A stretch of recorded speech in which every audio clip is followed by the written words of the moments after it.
Hello everyone, welcome to my YouTube channel R Square पाठशाला। My name is Ravi Saini. तो आज हम NCERT 6th क्लास की जो हिस्ट्री की बुक है आर पास्ट वन उसका 6th चैप्टर शुरू करेंगे। इसका टाइटल है न्यू क्वेश्चंस एंड आइडियाज़। तो ये चैप्टर शुरू करने से पहले हम लास्ट लेक्चर जो कि हमारा चैप्टर 5th था, जिसमें हमने kingdoms, Kings and early Republic के बारे में पढ़ा था, उसका एक क्विक रिवीजन हम कर लेते हैं। दोस्तों ये क्लास कुछ थोड़े लंबे अंतराल के बाद हो रही है। कुछ इश्यूज़ थे तो उसकी वजह से मैं क्लास नहीं ले पाया था, बट अब हम जो है रेगुलरली क्लासेस लेंगे और जल्दी से जल्दी ये बुक को हम कंप्लीट करेंगे। तो चलिए लास्ट क्लास के बारे में एक क्विक रिवीजन कर लेते हैं। हमने लास्ट क्लास के बारे में हमने देखा था कि कैसे सम मैन बिकेम रूलर्स। हमने वर्ण सिस्टम के बारे में पढ़ा था, जहाँ पे हमने 4 वर्णास के बारे में पढ़ा था, ब्राह्मण, क्षत्रिय, वैश्यास एंड शूद्रास। दैन फिर बाद में एक अनटचेबिलिटी का भी एक ग्रुप भी ब्राह्मण्स ने ऐड कर दिया था। फिर हमने जनपदास के बारे में पढ़ा था। फिर हमने देखा था कि कुछ जनपदास जो बहुत स्ट्रांग हो गए थे, पावरफुल हो गए थे, वो महाजनपदास में कन्वर्ट हो गए थे। महाजनपदास के टाइम में रेगुलर आर्मी जो है राजाज मेंटेन करना शुरू कर दिया था। उनका एडमिनिस्ट्रेशन को चलाने के लिए उन्होंने टैक्सेस लगाना शुरू कर दिया, ताकि वो आर्मी को भी पे कर सके और एडमिनिस्ट्रेशन चला सके। इस टाइम में हमने देखा कि एग्रीकल्चर में भी चेंजेस हुए थे। इसमें आयरन प्लो यूज़ होने लगा वुडन प्लो शेयर की जगह, है ना। तो फिर हमने मगधा और वज्जी, जो कि 2 इम्पॉर्टेंट महाजनपदास थे, उनके बारे में हमने डिटेल में पढ़ा था। ठीक है दोस्तों। तो उसके बाद जो है आज हम चैप्टर अपना 6 चैप्टर शुरू करते हैं, न्यू क्वेश्चन एंड आइडियाज़। तो इसमें हम सबसे पहले बुद्धा के बारे में पढ़ेंगे। बेसिकली इस चैप्टर में हम बुद्धा और जैनिज़्म के बारे में पढ़ेंगे। बुद्धिज़्म और जैनिज़्म के बारे में कैसे ये इमर्ज हुए। तो सबसे पहले हम जो है बुद्धा के बारे में पढ़ेंगे। सो बुद्धा, जिनका सिद्धार्थ उनका नाम था, इनको गौतमा भी कहते थे, ये बुद्धिज़्म के फाउंडर थे, है ना। ये गौतम बुद्ध का जन्म जो है अराउंड 2500 ईयर्स अगो हुआ था।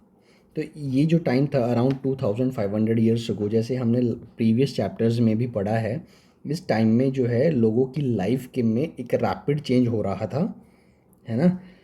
तो क्योंकि जो पहले जो राजाज का जो सिस्टम होता था वो असेंबली द्वारा राजाज जो है वो चुने जाते थे। फिर बाद में जनपदास का सिस्टम आया। फिर कुछ जनपदास जो काफ़ी पावरफुल हो गए वो महाजनपदास में बन गए।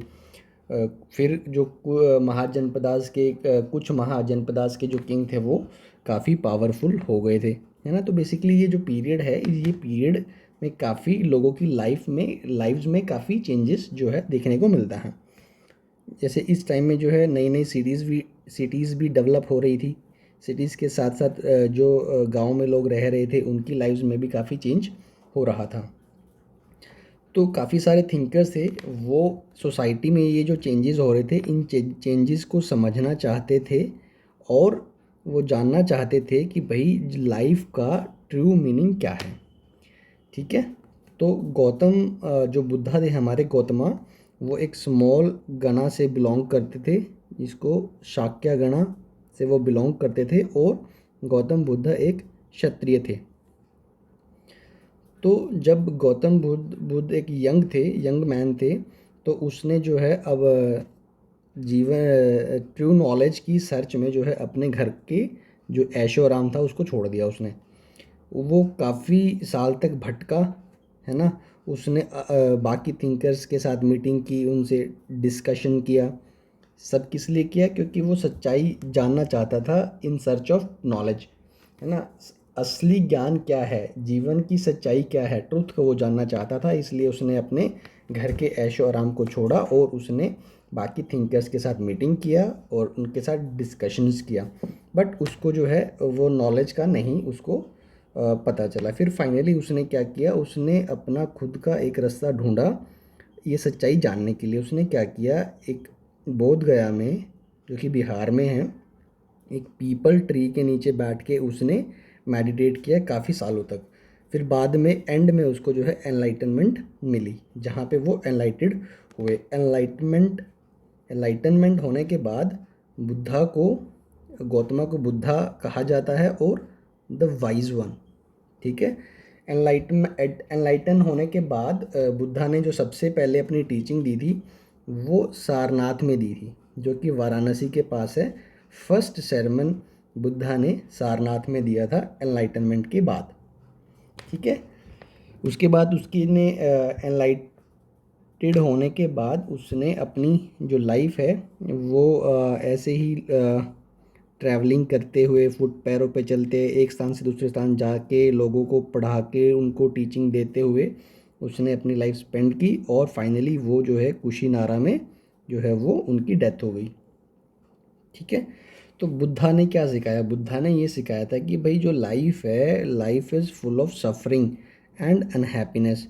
इस जीवन में बहुत दुख हैं और बहुत मतलब ये जीवन एक बहुत कष्टदायी और इसमें बहुत दुख हैं। Life is full of suffering and unhappiness.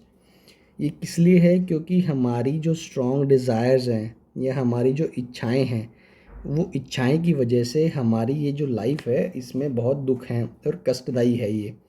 क्योंकि जो हमारी डिज़ायर्स है वो ऐसा नहीं है कि हमारी डिज़ायर हर बार फुलफ़िल हो जाती हैं। हमारी डिज़ायर ऑफन फुलफ़िल नहीं होती हैं, इसलिए फिर हमारी एक्सपेक्टेशन के अगेंस्ट अगर कुछ होता है तो उससे हमें दुख होता है, सफरिंग मिलती है, खुशी नहीं मिलती है। ठीक है। तो अगर जो हम चाहते हैं, अगर कई बार वो हमें मिल भी जाता है तब भी हम उससे सेटिस्फाई नहीं होते, हम उससे ज़्यादा की डिज़ायर रखना शुरू कर देते हैं, या फिर एक चीज़ मिलने के बाद हम दूसरी चीज़ हासिल करने की कोशिश करते हैं या फिर हासिल करने की इच्छा रखते हैं। ये हमारा सब में रहता है, एक ह्यूमन बिहेवियर है कि हम कॉन्टिन्यूसली डिज़ायर करते रहते हैं। एक अचीवमेंट होने के बाद हम नेक्स्ट अचीवमेंट पे ध्यान लगा देते हैं सारा। तो हमारी जो इच्छाएं हैं वो कॉन्टिन्यूसली जो है वो चलती रहती हैं, और इन्हीं इच्छाओं की वजह से, इन्हीं डिज़ायर की वजह से ह्यूमन लाइफ में सफरिंग है। ये बुद्धा ने बोला था। तो बुद्धा ने ये जो हमारी डिज़ायर है इसको थर्स्ट बोला और तन्हा बोला। ठीक है। उसने बोला कि जो ये हमारी कांस्टेंट डिज़ायर है इसको हम रिमूव कर सकते हैं by following moderation in everything. एक मिडल पाथ यूज़ करके हम जो हमारी जो स्ट्रॉन्ग डिज़ायर्स हैं किसी चीज़ को लेके, उसको हम जो है ख़त्म कर सकते हैं। और अगर हमारी डिज़ायर ख़त्म हो जाएंगी तो हमारी जीवन से जो दुख है, जो सफरिंग है, वो जो है ख़त्म हो जाएगा। ये सब बुद्धा ने कहा था। तो बुद्धा ने लोगों को सिखाया कि भाई आप दयालु बनिए, to be kind and respect the lives of others including animals. आप दयालु बनिए, दयावान बनिए, आप दूसरों को रिस्पेक्ट दीजिए, दूसरों के साथ साथ आप एनिमल्स को भी आप रिस्पेक्ट दीजिए। बुद्धा का मानना ये था कि हम हमारे जो कर्म हैं, जो हम एक्शंस इस लाइफ में लेते हैं या जो काम करते हैं, वो अच्छे हों या बुरे हों, इर्रिस्पेक्टिव ऑफ दैट, वो हमारी इस लाइफ को और नेक्स्ट नेक्स्ट जनरेशन या फिर नेक्स्ट लाइफ जो हमारी होगी, उन दोनों में उसका इम्पैक्ट पड़ता है, अफेक्ट करती हैं हमारी एक्शंस। तो बुद्धा की जो टीचिंग्स थी, बुद्धा जो है ऑर्डिनरी लोगों की लैंग्वेज में जो है पढ़ाया करते थे। टीचिंग्स जो जो बुद्धा टीचिंग्स देते थे वो ऑर्डिनरी लोगों की लैंग्वेजेस में देते थे। जो ऑर्डिनरी लोगों की लैंग्वेज थी प्राकृत, लैंग्वेज ऑफ ऑर्डिनरी पीपल, ताकि हर कोई जो है बुद्धा के मैसेज को समझ सके। इसलिए वो ऑर्डिनरी लोगों की जो लैंग्वेज थी उस टाइम पे प्राकृत, उसमें ही बुद्धा जो है टीचिंग देते थे। तो बुद्धा ने लोगों को एनकरेज किया कि भाई आप अपना दिमाग भी लगाइए, ना कि सिंपली जो बुद्धा ने कह दिया वो आपने आपको बस फॉलो करना है। ठीक है। तो Buddha also encouraged people to think for themselves rather than to simply accept what he said. ठीक है। तो ये हमारा बुद्धा के बारे में था। एक बुद्धा से रिलेटेड एक स्टोरी है, तो वो हम स्टोरी के बारे में थोड़ा सा पढ़ लेते हैं। एक किस्सा गोटामी की एक स्टोरी है, एक फेमस स्टोरी है, बुद्धा से रिलेटेड है। तो इस स्टोरी में है क्या बेसिकली, तो किस्सा गोटामी नाम की एक औरत थी जिसका पुत्र वो मर जाता है। तो वो बहुत उदास होती है और जो है सिटी की सड़कों में घूम रही होती है हेल्प के लिए कि भाई कोई उसके बच्चे की लाइफ उसको वापस दे दे, वापस उसको ज़िंदा कर दे। तो एक काइंड मैन होते हैं, वो उस औरत को जो है बुद्धा के पास लेके चले जाते हैं। बुद्धा बोलता है कि ठीक है, मैं तुम्हारे बच्चे को ज़िंदगी दे दूंगा, वापस इसको ज़िंदा कर दूंगा, बट आपको जो है एक मुट्ठी भर मस्टर्ड सीड लेके आने हैं। तो इससे वो किसा गोटामी नाम की जो औरत है वो बहुत खुश होती है, उसको प्रसन्नता होती है और वो वहाँ से शुरू करने लगती है, वहाँ से चलना शुरू कर देती है। तो बुद्धा उसको पोलाइटली जो है उसको रोकते हैं और अपने बात में ऐड करते हुए वो बोलते हैं कि आप वो हैंडफुल मतलब एक मुट्ठी भर मस्टर्ड सीड लेके आओ, बट वो मस्टर्ड सीड ऐसे घर से होने चाहिए जहाँ पे कोई मरा ना हो। तो ये सुन के जो है किसागोटामी चली जाती है और वो काफ़ी सारे डोर टू डोर जो है घरों में जाती है। अल्टीमेटली वो उसको एंड में ऐसा कोई घर नहीं मिलता है जहाँ पे किसी की डेथ ना हुई हो। तो अल्टीमेटली इस ये स्टोरी से मैसेज क्या है? स्टोरी से मैसेज ये है कि बुद्धा ये कहना चाहते हैं, या फिर स्टोरी से हमें ये पता चलता है कि भाई हर किसी की लाइफ में सफरिंग्स हैं, है ना। तो ये सफरिंग जो है हर किसी की लाइफ में है और हमें ये सफरिंग्स को कम करना है। और वो हम कम कैसे कर सकते हैं? बाय फॉलोइंग मॉडरेशन, है ना। ठीक है। तो नेक्स्ट जो है हम 6 स्कूल्स ऑफ इंडियन फ़िलासफ़ी हैं उसके बारे में थोड़ा सा पढ़ लेते हैं। डिटेल में तो हम आगे नेक्स्ट चैप्टर्स में या फिर नेक्स्ट क्लास की बुक्स में हम करेंगे, बट यहाँ पे ओवरव्यू हम जो है ले लेते हैं। तो बेसिकली क्या था कि जो इंडिया के जो इंटेलेक्चुअल्स थे, स्कॉलर्स थे, वो सच्चाई को जानना चाहते थे, है ना। वो सच्चाई को जानने के लिए जो है 6 सिस्टम हैं हमारे यहाँ पे, 6 सिस्टम ऑफ फिलोसफी जो कि डेवलप हुए हैं over the period of time. सबका ऑब्जेक्टिव एक ही था कि भाई उनको सच्चाई जाननी है, ट्रुथ ऑफ लाइफ। लाइफ का मतलब क्या है ना। ट्रुथ जानने के लिए उन्होंने अपने अपने तरीके अपनाए, बट सबका पर्पस एक ही था, ट्रुथ जानना है। तो ये जो 6 अलग अलग सिस्टम बने हैं वो 6 स्कूल्स ऑफ इंडियन फिलोसफी के नाम से जाने जाते हैं। इनमें विशेषिका है जिसको बनाया था सेजिस कोनाडा। न्याय गौतमा फाउंडर था। संख्या कपिला। योगा पतंजलि। पूर्व मीमांसा जैमिनी एंड वेदांता और उत्तर मीमांसा बाय व्यासा। तो ये हमारे 6 स्कूल्स हैं और ये इनके फाउंडर्स हैं। ठीक है। तो जो ये फ़िलासफ़ीज़ हैं वो जो है कंट्री में डिस्कोर्स को गाइड करती हैं। ठीक है। एक जर्मन बोर्न ब्रिटिश इंडोलॉजिस्ट थे, फ्रेडरिक मैक्स म्यूलर। ठीक है। जिसकी एक ऑब्जर्वेशन थी कि भाई जो 6 सिस्टम ऑफ फिलॉसफी हैं हमारे, जो ओवर द जनरेशन डेवलप हुए हैं, उनका ये जो हैं वो इंडिविजुअल थिंकर्स के कंट्रीब्यूशन से डेवलप हुए हैं over the period of time. ठीक है। तो ये हम इन सब में जो है एक कॉमन हार्मनी, जो अंडरलाइंग हार्मनी है, वो सबकी ये है कि अंडरस्टैंडिंग ऑफ ट्रुथ। इनके जो तरीके हैं वो अलग अलग हो सकते हैं, but there is common harmony which is understanding of truth. यही इनका ऑब्जेक्टिव है 6 स्कूल्स ऑफ फिलोसफी का। ठीक है। तो एक बेस्ट जस्ट एक ओवरव्यू था। तो नेक्स्ट हमारा टॉपिक है उपनिषद। तो बेसिकली क्या होता है, जब एक तरफ बुद्धा जो है वो प्रीच कर रहे होते हैं अपने आइडियाज़ को, है ना, उसी टाइम में जो बाकी थिंकर्स हैं वो कुछ क्वेश्चंस का, जो डिफ़िकल्ट क्वेश्चंस कह सकते हैं, या फिर उनकी डिज़ायर थी कि भाई वो कुछ क्वेश्चंस के आंसर फाइंड आउट करें। जैसे कि भाई what about life after death, this is one question. इसके बारे में जानना चाह रहे थे वो लाइफ आफ्टर डेथ। एंड दूसरा कि भाई सैक्रिफाइसेस क्यों परफॉर्म करने चाहिए। तो जब बुद्धा प्रीच कर रहे थे उसी टाइम पे बाकी स्कॉलर्स जो है कुछ क्वेश्चंस के आंसर फाइंड आउट करना चाह रहे थे कि भाई what about life after death, what happens after death, and why should one perform sacrifices, why performing sacrifices is so important for. Okay, तो कुछ थिंकर्स थे जिनका मानना था कि भाई इस यूनिवर्स में कुछ परमानेंट चीज़ है जो कि डेथ के बाद भी एग्जिस्ट करती है, ठीक है. Some felt that there was something permanent in the universe that would last even after death. तो उस चीज़ को बोला गया आत्मा और द इंडिविजुअल सोल, और दूसरा ब्राह्मण और द यूनिवर्सल सोल.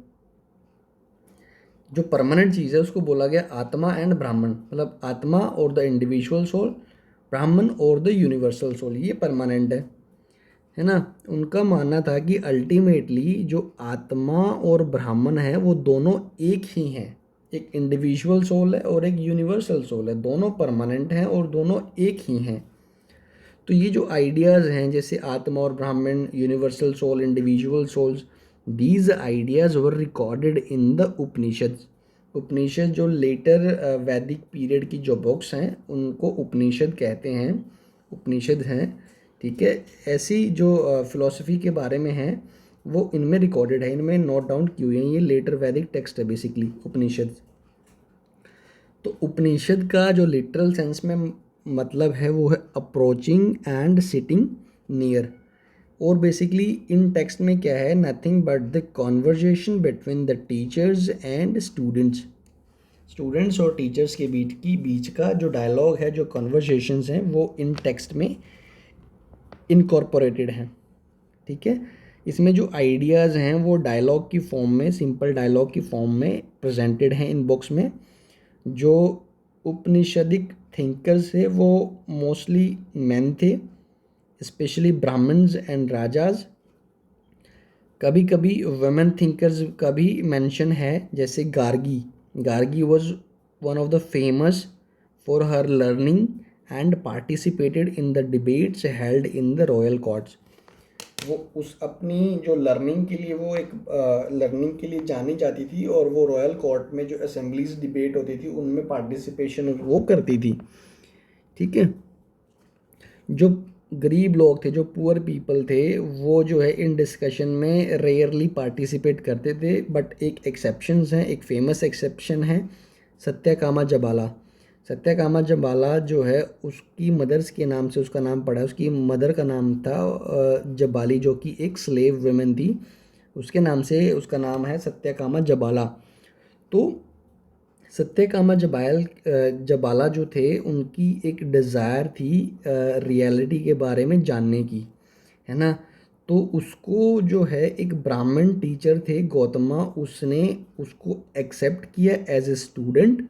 और जो सत्यकामा जबाला है फिर बाद में वो best non thinker of the time बना, और best non thinker of the time के नाम से वो फेमस हुआ, ठीक है. Many of the ideas of Upanishad were later developed by the famous thinker Shankaracharya. जो उपनिषद में जो काफ़ी सारे आइडियाज़ हैं वो बाद में एक फेमस थिंकर थे शंकराचार्य, उन्होंने जो है वो डेवलप किए हैं, ठीक है. तो एक स्टोरी है द वाइज बेगर, एक उपनिषद में मेंशन्ड है, जो मोस्ट फेमस उपनिषद है छंदोग्य उपनिषद. तो इसमें बेसिकली एक स्टोरी है सेजिस और ब्राह्मण के बीच में. तो इसको हम पढ़ते हैं और देखते हैं कि भाई क्या ये स्टोरी हमें क्या बताती है. Shaunaka and Abhipratarin, these were two sages, ये दो सेजिस थे who worshipped the universal soul.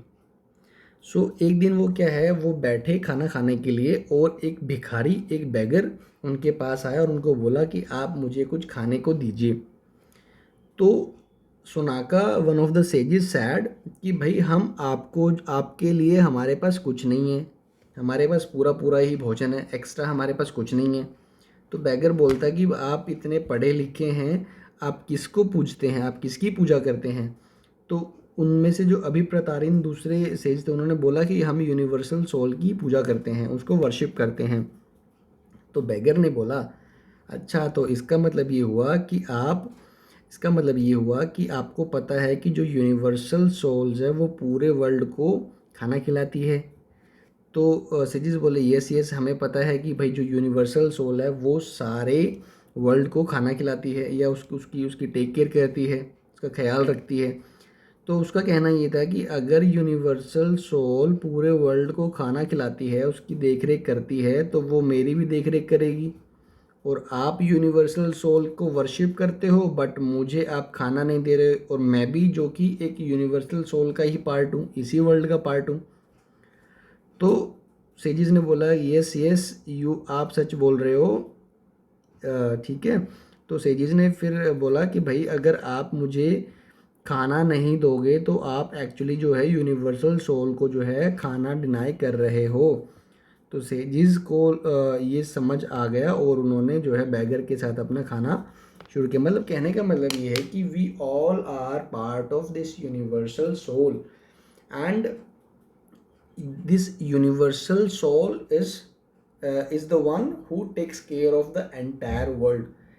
If they are denying food to one beggar, it means while worshipping the universal soul they are denying the food to the universal soul, because the one who is asking for food means the beggar is also the part of the world.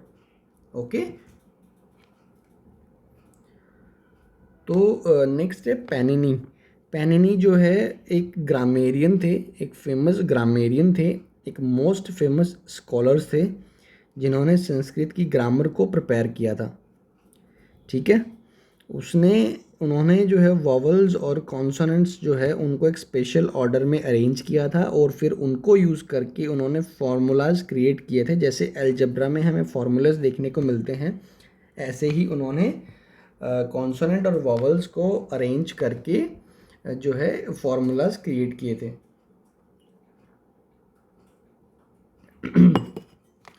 तो उन्होंने फिर जो है उन एक rules बनाए, है ना।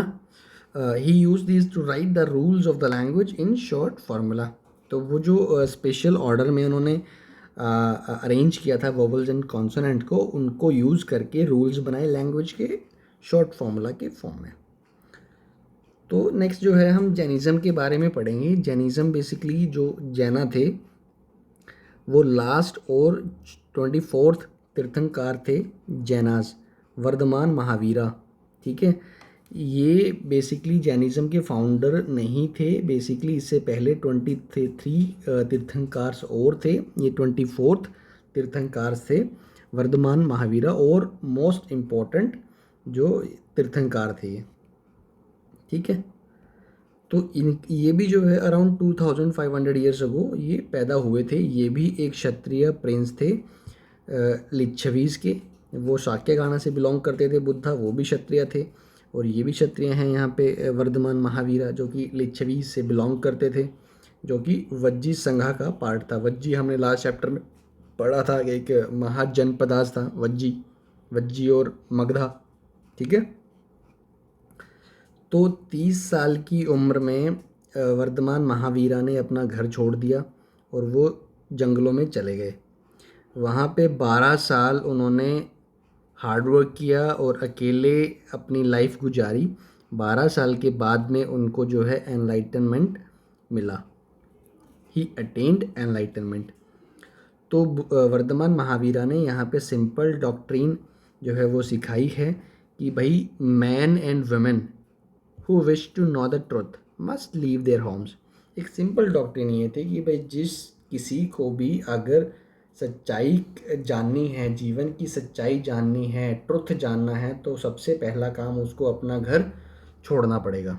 ठीक है, उसके बाद उसको जो है स्ट्रिक्ट जो है रूल्स को फॉलो करने पड़ेंगे। अहिंसा के जो रूल्स हैं, अहिंसा मतलब कि आप किसी लिविंग बींग्स को नहीं मारोगे या उसको नहीं हर्ट करोगे। पहले तो आपको अपना घर छोड़ना है, फिर आपको अहिंसा को स्ट्रिक्टली फॉलो करना है। ठीक है, जो ऑर्डिनरी पीपल जो है महावीरा भी जो है अपनी जो टीचिंग्स थी वो प्राकृत लैंग्वेज में देते थे, ताकि वो लोगों को इजीली समझ में आ जाए। ठीक है, देर वर प्राकृत लैंग्वेज की काफ़ी सारी फॉर्म्स थी जो कि कंट्री के अलग अलग हिस्सों में अलग अलग जगह पे अलग अलग लैंग्वेजेस यूज़ हो रही थी, तो वो सब जो है यूज़ हुई यहाँ पे। जैसे प्राकृत जो मगधा वाले रीजन में जो बोली जा रही थी उसको मगधी कहते थे, है ना। प्राकृत एक जनरल टर्म है कि भाई language of the ordinary people. तो ये अलग अलग रीजन्स में अलग अलग लैंग्वेजेस थी जो कि प्राकृत थी, अलग अलग फॉर्म्स थी प्राकृत लैंग्वेज की, जो कि वहाँ के स्थानीय लोगों की ये भाषा होती हुआ करती थी। ठीक है। महावीरा के जो फॉलोअर्स थे उनको जैनास कहा जाता था, and they had to lead very simple lives begging for food. तो बहुत सिंपल लाइफ जीनी होती थी, इवन वो फूड भी जो है भीख मांग के वो खाते थे, है ना। उनको एब्सोल्यूट टर्म्स में ऑनेस्ट रहना है, ईमानदार रहना है। और उनको कहा जाता था they are not to steal, उनको चोरी नहीं करनी है, उनको ईमानदार रहना है ना। उनको ब्रह्मचर्य का पालन करना है, बहुत सिंपल लाइफ जीनी है, खाना खाना है भीख मांग के, ईमानदार रहना है, चोरी नहीं करनी है, ब्रह्मचर्य फॉलो करना है। आदमी को जो है हाँ सब कुछ अपना त्यागना पड़ेगा, अपने इवन अपने क्लोथ्स भी, उनको जो कपड़े भी जो है वो त्यागने पड़ेंगे। तो it was very difficult for most men and women to follow these strict rules. काफ़ी सारे लोगों के लिए, मैन एंड वुमेन के लिए बहुत मुश्किल था इतने स्ट्रिक्ट रूल फॉलो किए जाएं, है ना। फिर भी थाउजेंड हज़ारों लोगों ने अपने घर छोड़े, है ना, और छोड़े इस नए जीवन व्यापन के एक नए तरीके को समझने के लिए, सीखने के लिए अपने घर छोड़े, है ना। मैनी मोर रिमेन्ड बिहाइंड, और काफ़ी कुछ लोगों ने पीछे रह के ही मॉन्क्स को और नन्स को जो है सपोर्ट किया, उनको फूड देते थे, है ना, बैक एंड सपोर्ट दिया उनको। जैनिज़्म जो है मोस्टली ट्रेडर्स ही फॉलो करते थे, क्योंकि जो फार्मर्स होते थे उनको क्रॉप जब वो एग्रीकल्चर करेंगे तो इंसेक्ट्स को मारना पड़ता था गुड प्रोड्यूस के लिए, तो इसलिए उनके लिए मुश्किल हो जाता था कि ये स्ट्रिक्ट रूल्स फॉलो करना, क्योंकि वो बोलते थे कि आपको एब्सोल्यूट अहिंसा को फॉलो करना है, आपको किसी भी लिविंग बींग्स को हर्ट नहीं करना है, आपको उनको मारना नहीं है। बट फार्मर्स के केस में वो मुश्किल हो जा रहा था, वो नहीं फॉलो कर पा रहे थे रूल्स को। ठीक है। तो जैनिज़्म जो है ओवर हंड्रेड्स ऑफ ईयर्स ये जो है नॉर्थ इंडिया में, गुजरात में, तमिलनाडु और कर्नाटका में जो है फैल गया, इन एरियाज़ में वो फैल गया। जो महावीरा की जो टीचिंग्स हैं, महावीरा और उसके फॉलोवर जो है वो ओरली जो है आगे टीचिंग्स को स्प्रेड करते रहे, ट्रांसमिट करते रहे। फिर बाद में अराउंड 1500 ईयर्स अगो इनको जो है लिखा गया, जो कि अभी वल्लाभी जो कि गुजरात में है वहाँ पे ये अवेलेबल है। ठीक है।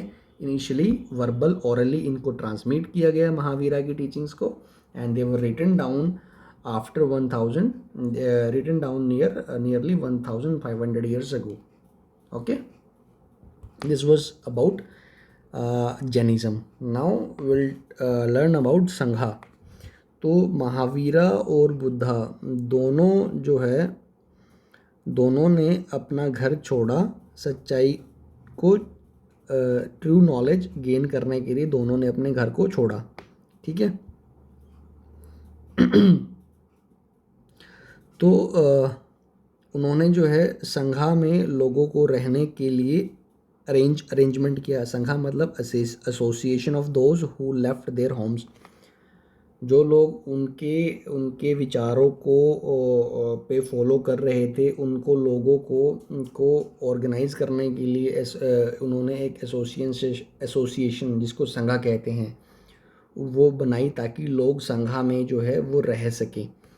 उन्होंने जो है बुद्धिस्ट संघा के लिए रूल्स बनाए और उनको लिखा एक बुक में, जिसको विनय पिटका कहते हैं। विनय पिटका बेसिकली एक रूल बुक है बुद्धिस्ट संघास की, कि संघा में आपको कैसे रहना है, वो रूल बुक है उसकी। ऐसे ही जैनिज़्म के लिए अलग है। तो इसमें मेंस एंड वुमेन्स के लिए, दोनों के लिए सेपरेट ब्रांचेस थी।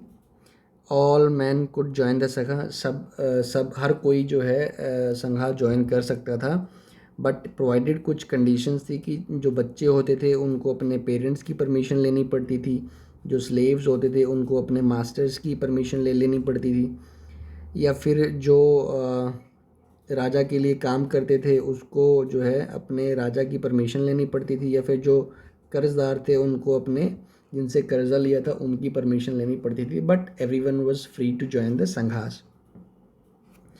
औरतों को अपने हस्बैंड की परमिशन लेनी पड़ती थी, है ना।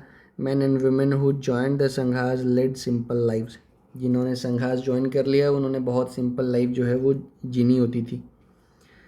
तो वो मेडिटेशन करते थे, है ना, मेडिटेशन करते थे। और जो बाकी मेडिटेशन के बाद जो वो गांव और शहरों में जाके जो है खाना भीख मांगते थे। वो भीख मांगने का जो टाइम था उनका फिक्स आवर्स रहते थे, मेडिटेट करते थे, फिर उसके बाद भिक्षा मांग के जो है अपना खाना खाते थे। तो इनको जो है भिक्खूस कहा जाता था, भिक्खूस कहा जाता है ना। और भिक्खूस और बिकनीज, है ना, ये एक एक दूसरे को सिखाते थे और एक दूसरे की जो है वो हेल्प भी ये किया करते थे। बेसिकली ये जो झगड़ेज होते थे, झगड़ों को सेटल भी किया करते थे, है ना। तो ये सब काम ये करते थे। अब जो थे, जो लोग जिन्होंने ज्वाइन किया था संघास, उनमें उनमें ब्राह्मण्स भी थे, क्षत्रियास भी थे, मर्चेंट्स भी थे, लेबरर्स भी थे, बार्बर, कोर्टसन्स एंड स्लेव्स। सब लोग हर तरह के लोगों ने संघास को ज्वाइन किया हुआ था, ठीक है। अब इनमें से काफ़ियों ने बुद्धा की टीचिंग्स को लिखा भी है ना।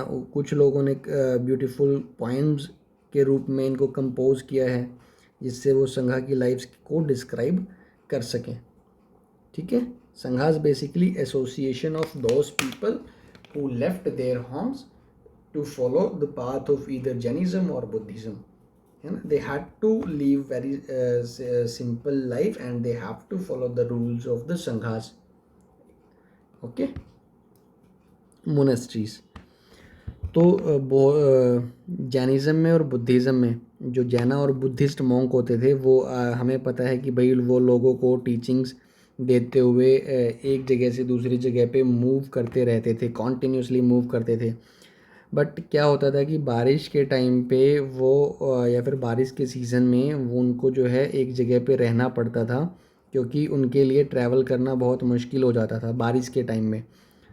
तो उनके जो सपोर्टर्स होते थे उनके लिए टेम्परेरी शेल्टर्स बना देते थे, है ना। गार्डन्स में बना देते, या फिर नेचुरल केव्स में, हिली एरियाज़ में हैं तो नेचुरल केव्स में टेम्परेरी शेल्टर्स बना दिए, या फिर गार्डन्स में टेम्परेरी शेल्टर बना दिया, ठीक है। तो जैसे जैसे टाइम गुज़रता गया उसके मॉन्क्स या फिर नन्स के जो सपोर्टर्स थे, है ना, और उनको खुद भी फील हुआ कि भाई टेम्परेरी शेल्टर की बजाय उनके उनके पास परमानेंट शेल्टर्स होने चाहिए। तो परमानेंट शेल्टर की जब नीड आई तो मोनेस्ट्री जो है वो बनाई गई। मोनेस्ट्रीज़ को विहाराज भी कहते हैं। जो अर्लीस्ट विहाराज हैं वो पहले वुड के बने होते थे, फिर बाद में वो ब्रिक के बने होने लगे। पहले तो नेचुरल जो केव्स होती थी उनमें टेम्परेरी शेल्टर बने होते थे, फिर बाद में जब परमानेंट शेल्टर की ज़रूरत पड़ी तो मोनेस्ट्रीज़ बनी। तो विहारास भी कहते हैं इनको। जो अर्लीस्ट थे, सबसे पहले बनते थे, वो वुड के भी थे, फिर बाद में ब्रिक के भी बनने लगे, ठीक है।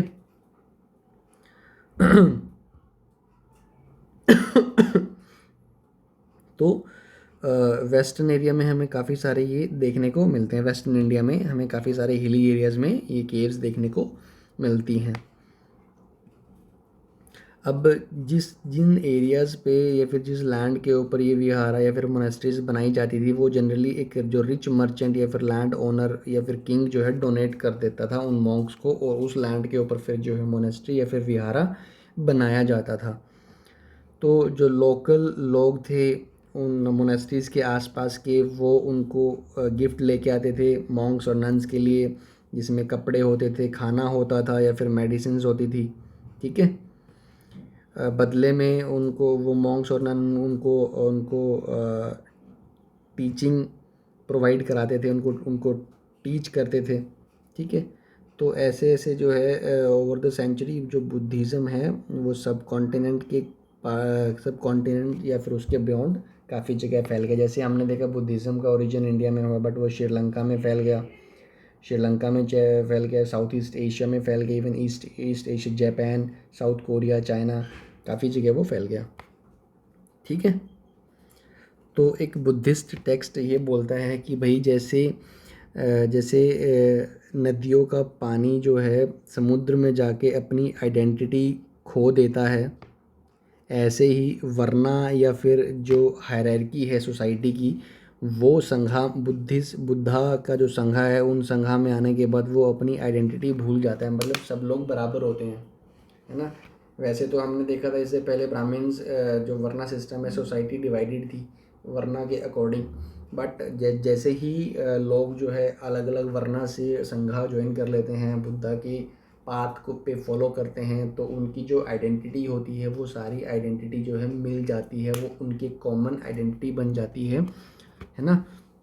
ऐसे ही वो एग्जांपल दी, जैसे रिवर का पानी समुद्र में जाके रिवर के पानी की कोई आइडेंटिटी नहीं रहती कि वो कौन सी रिवर का पानी है। ऐसे ही वरना और हायरार्की जो है सब भुला दी जाती है जब वो बुद्धा ऑर्डर को ज्वाइन कर लेते हैं। ठीक है। So were the case for Jainism, Jain sangha join करने के बाद। Okay. Then last topic of this book, the system of ashrams. आश्रम का मतलब यहाँ पे ये नहीं है कि जगह नहीं है जहाँ पे लोग रहते हैं। आश्रम का मतलब है यहाँ पे स्टेजेस ऑफ लाइफ। ठीक है।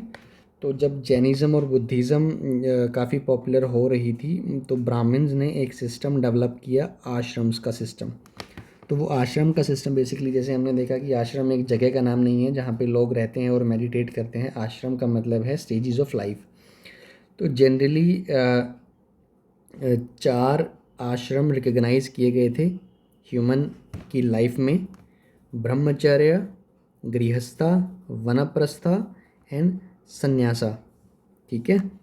जो ब्राह्मण, क्षत्रिय या फिर वैश्य मैन होते थे, men, focus here, this is important. Brahmin, Kshatriya and Vaishya men were expected to lead simple lives and study the Vedas during the early years of their life. Means Brahmacharya मतलब जब वो पैदा होते हैं, पैदा होने के कुछ साल तक अपनी अर्ली लाइफ में, Brahmin, Kshatriya and Vaishya, not Shudras, we are talking about Brahmin, Kshatriya and Vysya main, है ना। उनको सिंपल लाइफ जीनी होती थी, वेदास के बारे में स्टडी करना होता था, इसको ब्रह्मचर्य कहते हैं। फिर उनको ब्रह्मचर्य के बाद उनको शादी करनी पड़ती थी, है ना, और एक हाउस होल्डर की तरह लाइफ जीनी होती थी, इसको गृहस्था कहते हैं। तब फिर वो लाइफ के बाद उनको जो है गृहस्था स्टेज के बाद उनको जो है जंगलों में जाके मेडिटेट करना होता था, जिसको वनप्रस्था कहते हैं। Finally they had to give up everything and become sannyasi. उसके बाद वनप्रस्था के बाद, फॉरेस्ट में मेडिटेट करने के बाद, वनप्रस्था जब उनकी पूरी हो जाती है, फिर उनको सन्यासी बनना पड़ता है, जिसमें उनको सब कुछ छोड़ना पड़ता है।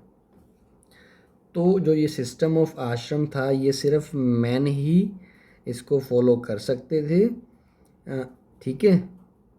जनरली जो वुमेन थी, women were not allowed to study the Vedas and they had to follow the ashrams chosen by their husband. Women को वेदास आश्रम फॉलो नहीं कर सकती थी, क्योंकि वो वेदा को की स्टडी करना उनके लिए अलाउड नहीं था, और जो उनके हस्बैंड का जो आश्रम होता था वही आश्रम उनको फॉलो करना पड़ता था। मतलब अगर वो वनप्रस्था फॉलो करते हैं तो उनको भी वनप्रस्था ही फॉलो करना पड़ता था। Okay, this was all in this chapter. एक बुक के लास्ट में एक एल्सवेयर दिया होता है कि जब हम ये पीरियड इंडियन सब कॉन्टिनेंट में पढ़ रहे हैं कि यहाँ पे क्या घटनाएं घटित हो रही हैं, parallelly some important events have been given at the end of the chapter, where around the world what was happening, what important was happening is given. So इसमें क्या है, बेसिकली एक ज़ोरास्टर जो है वो एक ईरानियन प्रॉफिट हुआ करते थे, जिसकी टीचिंग जो है अवेस्ता नाम की बुक में मेंशन्ड है। ठीक है। जो अवेस्ता की जो लैंग्वेज है ना, वो जो लैंग्वेज और जो प्रैक्टिसेस अवेस्ता बुक में जो डिस्क्राइब की हुई हैं, वो हमारे सिमिलर टू वेदास हैं। जो वेदा में लिखी हुई हैं वैसे ही वो अवेस्ता नाम की बुक में लिखी हुई हैं। जो बेसिक टीचिंग्स थी जो राष्ट्र की, वो जो है उनकी मैक्सिम, जो एक इम्पॉर्टेंट बुक है। Good thoughts, good words and good deeds उसमें मैंशनड है, ठीक है। तो एक ये वर्स है, जेंड एवेस्टा एक बुक है जो यही बुक है, उसमें से एक वर्स है जो इसमें दिया हुआ है, वो हम पढ़ेंगे कि Lord grant strength and the rule of truth and good thinking by means of which one shall create peace and tranquillity. Basically वो बोलता है कि हमें शक्ति दो, हमें अच्छी बुद्धि दो, सब कुछ दो, ताकि हम जो है पीस जो है एस्टेब्लिश कर सकें। जैसे जोरास्ट्रियनिज़म जो है वो एक मेजर रिलीजन था ईरान में, करीब हज़ारों साल रहा इम्पोर्टेंट, बट बाद में जो जोरास्ट्रियंस हैं वो ईरान से जो है माइग्रेट हो गए थे coastal towns of Gujarat and Maharashtra में, है ना। They were the ancestors of today's Parsis. जो महाराष्ट्र और गुजरात में जो पारसी सेटलमेंट है उनके एंसेस्टर्स जो हैं वो जोरास्ट्रियंस, है ना। जोरास्ट्रियंस जो हैं वो उनका ओरिजिन ईरान में हुआ था, बट वो बाद में वहाँ पे हज़ारों साल रह के वो बाद में जो है कोस्टल एरियाज़ ऑफ गुजरात और महाराष्ट्र में सेटल डाउन हो गए थे, जो कि आज जो पारसीज़ हैं उनके एंसेस्टर्स हैं। तो इस चैप्टर में बस इतना ही। आई होप आपको मेरा पढ़ाना अच्छा लग रहा है। Please subscribe to my YouTube channel and give me your valuable feedback on the quality of lectures so that we can improve the quality of lecture as much as I can. Okay, तो next chapter में हम 7th chapter को start करेंगे और जल्दी से फिर हम इस बुक को कंप्लीट करके नेक्स्ट क्लास की बुक में हम चलेंगे। Thank you very much, see you in the next video.